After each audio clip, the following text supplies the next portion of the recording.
Wastelanders, and welcome back to Cash or Trash, my Crossout mobile review series. In this episode, we'll be covering the Cheron Relic Railgun. Starting out, it has 6 energy, so you can have 2 on your build. It has 3,880 durability and weighs 720 kilograms. The durability isn't the best, but it works for a long-range weapon. Continuing on to the perk. So the perk is the weapon, it charges like no other railgun. So it charges through shots instead of through time. So basically, it will charge up to 4 charges, and with 4 charges, you'll deal 3,200 damage. And you can fire after that pretty much instantly. And with 3 charges, you'll deal 2,600, and then with 2 charges, you'll deal 2,000. So you could rapid fire off 3 shots and deal about like 7k-ish damage, maybe 8k. And with don't fire that final shot. It does like 200 damage. Just don't. Continuing on. I mean, that's pretty much the whole perk. Oh yeah, and the weapon has a ridiculous amount of impulse. Like, anything that isn't a gladiator, you'll either just completely remove all of their momentum or just flat out flip them over and yeet them across the map. It is actually hilarious. Continuing on, it has a 500 meter maximum range like all the other railguns, a 0.6 second reload, a 2 second charge time, 4 shots in the magazine as stated earlier, a 2,000 meter a second projectile speed, a 100% direct damage. So I mean, it's a railgun, why would it have blast? It's got an 110 degree a second rotation speed, so I think it's viable for cars. I mean, Big Ram's is released, so I guess that works. So for recommended cabins, run either a Gladiator or a Basan. I mean, if you don't have either of those, I mean, I don't know why you have Cherons, but I mean, I guess you could run like a Nova then, or a T-Card. T-Card would probably be pretty solid. But with a Gladiator, you're focused more on firing that final shot over and over again, because you have a much faster charging speed, and with Basan, you poke out and fire 30 times and then poke back behind cover. So that's pretty much it. Let's move on to some gameplay.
So from that is the Cheron Cash or Trash.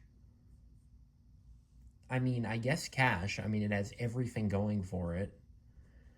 Like, it's got a high damage output, a fast reload, really no downsides at long range. But then it has all these awesome things, this nice damage output, really no drawbacks, and then you look at the price.